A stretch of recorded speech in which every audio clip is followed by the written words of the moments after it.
Deciding the price to charge for your membership is one of those things that seems like it should be easy, simple, straightforward, but often it's far, far from it.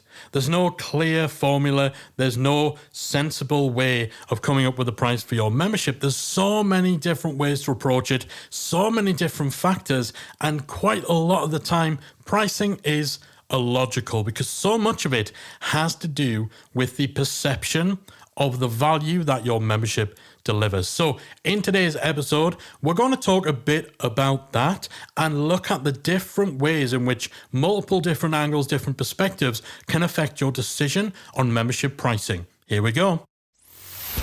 You're listening to the Membership Guys podcast, bringing you proven, practical tips and advice from the leading experts on growing a successful membership business each and every week. And now, here's your host, Mike Morrison. Welcome. This is episode 320 of the Membership Guys podcast. I'm your host, Mike Morrison. Thank you so much for joining me this week. If you're new to the show, make sure you hit the subscribe button in your podcast app to ensure that, just like Aerosmith wanted, you aren't going to miss a thing. You don't want to miss a thing? Ain't going to miss a thing. I really should learn the title of that song before I try and make that joke. But regardless, hit that subscribe button in order to ensure that you get your weekly dose of proven practical tips and advice on growing your membership business direct to your device. All right, today we're talking pricing. Pricing is one of those crazy areas with online memberships where it seems like it should be easy. It seems like it should be obvious. And sometimes it can be. Sometimes you just have a gut feeling on how much you should charge. Or sometimes you're part of multiple memberships. You already have an idea or a sense of where you feel the sweet spot is within your marketplace or just what you feel comfortable charging. You pick a price out and you just go for it and you don't overthink it. However, if you're a little more stuck than that, if you're a little more undecided and you start trying to really nail down your price to try and figure out what is the optimal amount to charge for your membership, quite quickly that can become a very, very deep, winding, confusing rabbit hole. And the big part of the reason is membership pricing, or pricing in general, is not logical. So much of pricing comes down to trying to navigate a multitude of different influences to trying to preempt various subconscious psychological decision-making factors that people will make when joining your membership. And before too long, you tie yourself in knots when you just kind of want to say, you know what, screw it, let's just charge $50 a month. So I kind of want to delve into that a little bit. We talked about how to figure out what to charge for your membership back in episode 218. So if you head to themembershipguys.com/218, numbers, not letters, membershipguys.com/218, then you'll get that blow-by-blow workthrough of how to figure out what to charge for your membership, as well as a bit of information about what standard pricing is within the membership space. But I really want to talk about this idea of value, perception of value, how it affects your decisions over pricing, how it will affect the way in which your potential members and customers will interpret your pricing, what sort of things they'll be thinking about, and how perception will change depending on whose point of view you're actually looking at. And a big part of the reason I want to share this, one, I just think it's kind of an interesting topic. Pricing is one of those things I kind of geek out about because, again, on the surface, it should be the easiest thing in the world. Just pick a blooming number. But once you dive into it, there's just so much at play. And the reason I want to talk about this and the reason I want to blow this rabbit hole open is almost to demonstrate why you shouldn't worry too much about getting it right, and why the idea of, optimizing for the absolute perfect price is kind of a fool's errand, because so much of it comes down to perceptions that you can't control, perceptions that will be different depending on whose perception it is. And all of that means that you're never going to get it absolutely bang on for absolutely every person. So the thing that kind of spurred me wanting to record this episode is the fact that at the time of recording, Callie and myself, we are 4 days away from receiving the keys to a brand new house that we have just bought. We're very excited about it. It's been a very stressful process, extremely stressful process. We were perhaps a little over optimistic about how easy this was going to be. It was one of those where, we were in a position to go right away. The sellers wanted a quick sale, no complications. This will all be done in 3 weeks, right? Yeah, 3 months later, after a lot of hassle, a lot of headaches, and a lot of other words I cannot say on the podcast, and we're finally there. But anyway, what it really kind of did for me is crystallize the absurdity of the notion of value. And I think if there's anything that really shows the pliability, the changeability, the mutability, there's a word, I like that word, mutability of value. If there's anything that really shows that, it's buying a house. So this might differ depending on what country you're in, but just looking at the UK, and it's a fairly simple way of looking at this. So on the selling side, you of course have the person selling the house. This person is going to, value that property based on how much they think they can get for it. What's the most we think we can get for it? The estate agent is going to base it largely, yes, they want to get a good price, but they're going to look at what else is on the market, right? On the buying side, the mortgage company are going to have a little more of a pragmatic, a more practical approach to it. They just want to cover their liability. And the buyer, the buyer is going to be all over the place. There's all sorts of different things that are going to go through their head in terms of how much they think something is worth. So let's kind of break it down a little bit. So let's start with the seller. So the seller will value the property and they'll want to charge an amount for the property based on how much they think they can ask for. How much is the maximum someone will pay for this house? It's almost even how much do they think they can get away with? How much do they think they can justify charging? It doesn't matter whether, they paid a fraction for it previously. It doesn't matter if they think, okay, a reasonable price might be 400,000, but we're going to push for 500. Like, that doesn't matter. They are looking at what is the absolute most that we can get.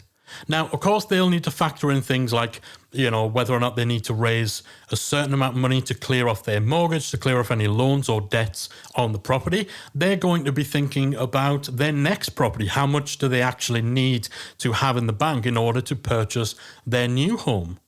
Of course, there's going to be a personal and an emotional investment in the home that they've lived in, and that's going to influence what they feel is fair. But ultimately, they are going to be trying to get the absolute most money that they think someone would pay for it.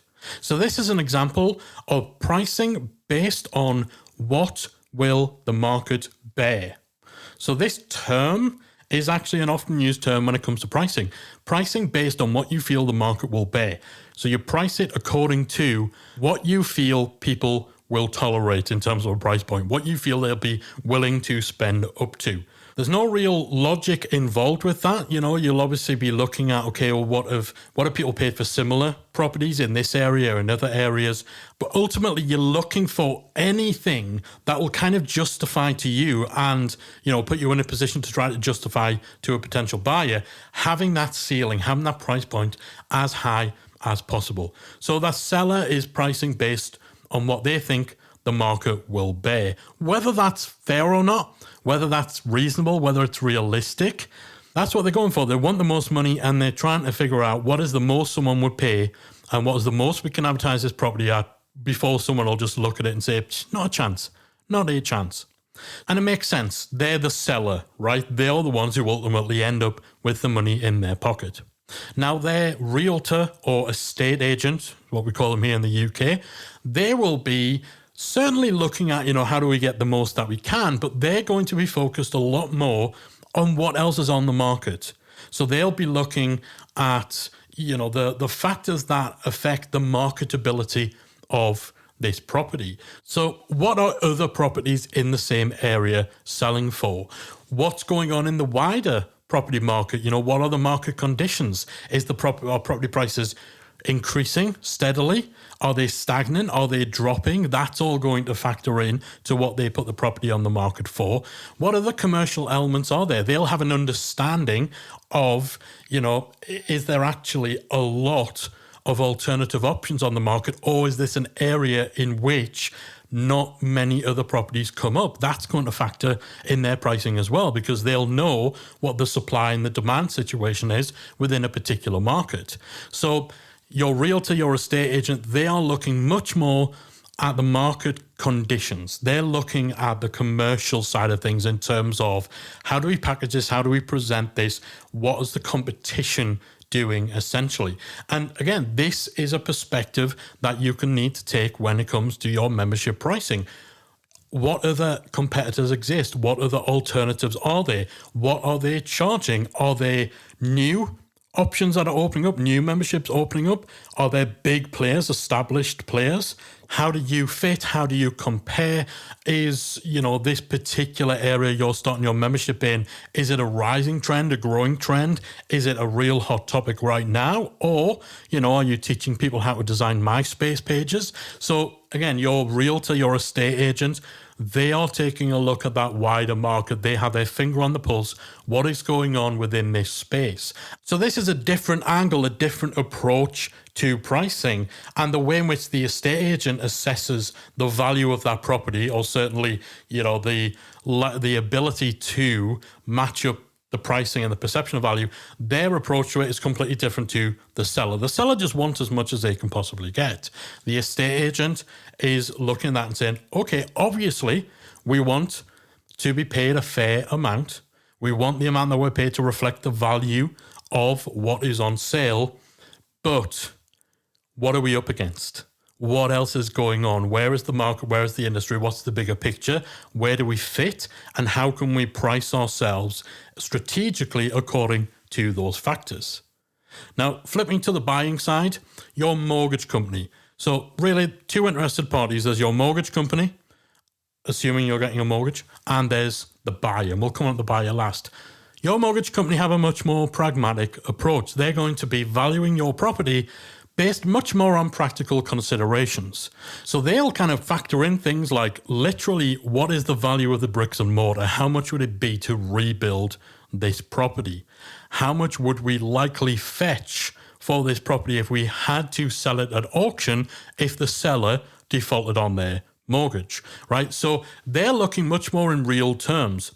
They're not as concerned with, whether the seller had lived there for 30 years and it's a wonderful area and the neighbors are friendly. They don't really care about that. They don't care about your neighbors. They also, then less concerned with market conditions. Of course, that's going to factor in, but they're definitely less concerned with the packaging, the presentation of it, and, strategically pricing and strategically valuing it. They're looking at it from a pure practical term. If the seller defaulted on their mortgage, their home loan, and we had to repossess this and try to get our loan back, what is the amount that we could realistically value this property at, that we could realistically expect to recover at an auction in the fastest possible time, without nonsense, without having to, wait 3 months for people to make their minds up? How much could we just get this off our hands for? How much would it cost to rebuild if the entire thing fell down? They are looking in real terms. And this is similar to a pricing model called cost plus, which is literally, what does this cost? What is the actual raw value in literal terms of the ingredients, the materials, the creation of this product? So with your home, with your house, it's bricks, it's mortar, it's the value of the land, it's stuff like that. And then they look at, okay, on top of the actual practical value, account for an amount above that to give us that kind of window, that buffer for us taking it to auction. But apart from that, that's kind of where it stops. They're not, trying to jump on a hot market, because the market might change in 10 years' time, which is the point at which they might need to repossess your home or whatever. So the fact that the market is hot, the fact that property prices are on the rise today, or maybe there's a lack of homes for sale in your area today, that's going to mean a lot less to them, because that stuff, it's not about the realities, the here and now, the nuts and bolts. So your mortgage company are taking much more of a cost plus approach. And with your membership, again, that might be, I think that's perhaps the most basic, the most fundamental of approaches to how to value your membership and decide its pricing. How much does it cost me to run? How much of a margin do I want to make on top of that? There's your price. So if it costs you, $50 per member to operate your membership, which, by the way, if it does, you've probably got some other things to sort out, but, bear with me here. If it costs you $50 per member to facilitate the existence of your membership, so whether that's ad costs, so maybe it costs you $50 to recruit every single new member, you might decide, okay, we want to make 20% margin on top of that, and so you charge $60. So you look at the costs, you decide your margin, you put them together, and that's your pricing. And again, that's such a dramatically different manner in valuing your product, from looking at what will the market bear, from looking at your competitors and finding where you fit in the market, and certainly from the sort of approaches that you would have, again, in the house buying scenario, if you are the buyer. So a buyer of a property is generally going to base their value and the price they're willing to pay on a combination of two things. So the first of those things is budget. How much can they afford? Doesn't matter how much they love the house, doesn't matter how much they want it. This is going to be their constraint, affordability. Literally, how much money are they able to put on the table? And that will influence the perception of the value of your property is either. So this is less about perception of value. This is literally about limitations. This is about restrictions that are going to be put on their ability to buy, which again is another thing that you need to take into consideration with your membership pricing. What is the affordability profile of your target audience?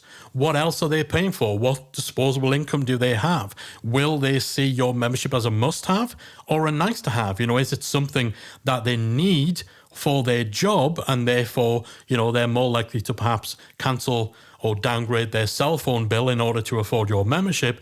Or is it always going to be something that really depends on how much spare budget they have, right? So these are all things that, potential members of a membership site are going to be thinking about. If someone literally cannot afford your membership, well, it doesn't matter really whether they think it's a great place. It doesn't matter whether they love being a member. If they literally do not have the cash in their bank to pay your monthly fees, well, they can't be a member, right? So again, that's another thing we've got to think about with our pricing. But the most variable thing to consider with pricing, and particularly with perception of value, comes down to what your membership does for your members and their life. And this, once again, you get this with buying a house. What are the personal reasons they want it? What aspects of the house appeal to them? And these are always going to be so very, very different. For us in buying a house, there's a few things for us that aren't going to be a factor for other people. One of the first things is the house that we're buying is probably the closest that I'll be to my family and to where I originally grew up. Probably the closest I've been in over 10 years. So that's a factor. And I'm getting on no, I don't want to say I'm getting on, because I'm still relatively young-ish, but certainly as the years go by, I'm becoming a little bit softer, a little more nostalgic, a little more melancholy for spending a bit of time around my family, seeing my nieces, my brother, and all these people, and potentially, reconnecting with old friends. Now, 5 years ago, would that have been as much of a valuable thing to me? Maybe not. But right now, just for where I am in my journey, that element, very, very specific to me and to Callie, that gives the property added value. You can't decorate for that. You can't renovate a property for that. You can't take the right angle photograph to put on your realtor's website for that. You can't optimize for that, right? It's a personal thing, and it plays into perception of value, which is something that's just going to be so unique to every potential buyer, every potential member. Again, but this house is going to be larger socializing spaces than we have now. Lots of zones, I suppose is the word for it. So lots of areas of the house that myself or Callie can either go to independently or go to together, which almost give you a change of scenery without needing to leave the house. That's very important for us because we are a couple who run a business together. Sometimes you need a little bit of space. And even if you don't need space from each other, there's some things like Callie and I find when we're talking big picture stuff, we like to change the scenery. We don't, she doesn't come to my office and we plan out big picture. I don't go to hers to plan it out. We usually have to go to a different room, a different zone. So again, that's something that's not going to be as important to everybody. We need space for 2 separate offices. Again, we work from home. That's not going to be a factor for lots of people. Now, we don't have kids. So where other people might want bedrooms and, the fact that they're going to be used as bedrooms will have implications on whether rooms are suitable or not. For us, we need to think about, okay, will this room do as an office? How far will it be from the internet router? How far is it from the door? So if the doorbell goes in the middle of the day, how far do we have to run through the house to go and answer it? Again, very specific to our circumstance. This house, it's a very nice house. It has an outdoor building with a gym and a pool. Now, those things, they make a change of lifestyle possible. And that's a big, big thing.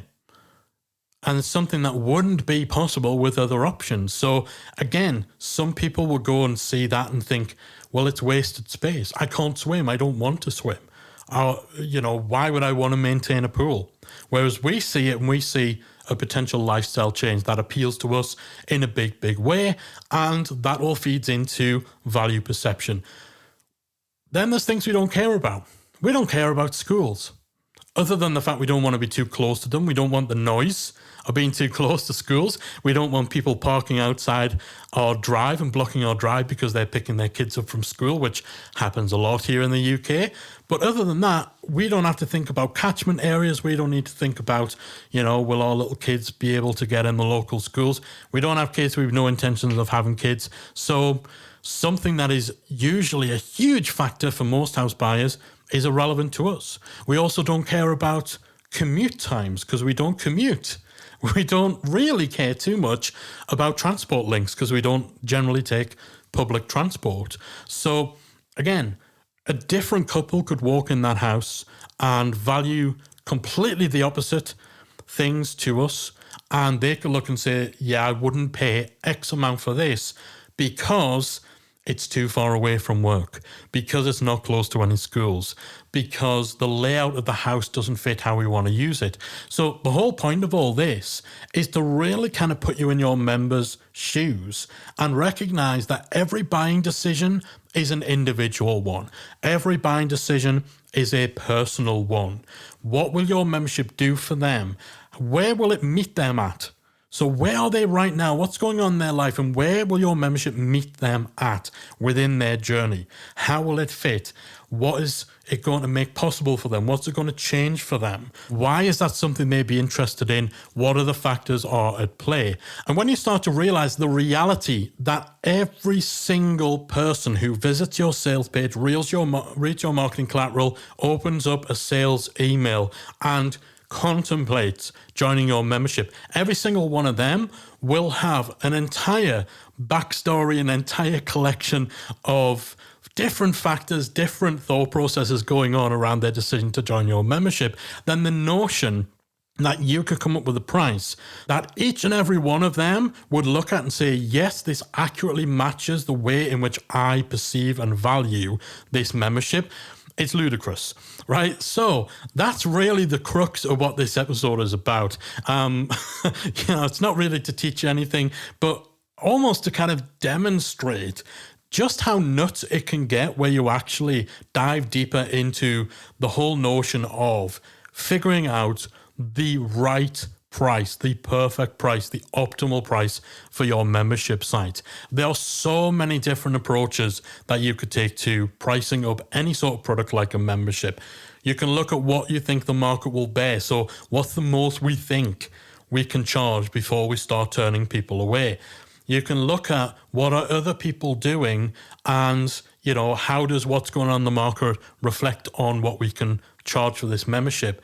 You can look purely in practical terms, use a cost plus approach, or you could try, pricing based on the value that your membership will have to someone's life. But with all of these, there's so much going on. There's so much changing. There's so much that's individual, that's mega specific, that you're never going to be able to land on that one perfect price to absolutely nail it. So if you're struggling with pricing right now, if you found yourself wondering, am I charging too much? Am I charging too little? If you had someone email and say, I would love to join your membership, but I just don't feel it's worth what you're charging. Or if you've had someone email and say, you should be charging double for this membership. Or most likely, you've received both of those emails in close proximity, because that's what happens. You're going to be mega expensive for one person and mega cheap for another. And you're going to be left thinking, I'm doing something wrong. I'm getting my pricing wrong. You'd second guess yourself. That affects your confidence, which affects your willingness to promote and grow your membership. And it just becomes a whole big thing. So I hope today's episode, while it's a little bit of a strange one, and if you're thinking, Mike, why in the world have I just sat and listened to you rant about your new house for the last 30 minutes? Well, I hope the point came across. I thought the house buying process, and particularly the whole thing around how much each different party involved values the property at, I just thought that was such a good mirror image of just pricing a product like a membership. I suppose any kind of product. So I do hope it's given a little food for thought. At the very least, it's been a little bit entertaining, or just an interesting insight to what happens when someone is fresh coming out of the stressful 3-month process of buying a new house. And hey, who knows, maybe this is just kind of the manic ravings of someone whose mind is being completely broken by, the property market. So I'm sure someone will come along and have a quiet word in my ear if that's the case. But I do hope that you found something of value in today's show. If you have, I will be back again next week with another installment of the Membership Guys podcast. Bye for now. If you enjoyed this week's episode of the Membership Guys podcast, we invite you to check out membershipacademy.com. The Membership Academy is the essential resource for anyone at any stage of starting, growing, and running a membership website. Whether you're still trying to figure out what your idea is going to be, or whether your website's already up and running and you're just looking for ways to grow it and attract new members, then the Membership Academy can help you to get to the next level. With our extensive course library, step-by-step membership roadmap, exclusive member-only discount perks and tools, as well as our supportive, active community that will help you along the way with feedback, encouragement, and advice, the Membership Academy is the perfect place to be for anyone looking to start, manage, and grow a successful membership business. Check it out at membershipacademy.com.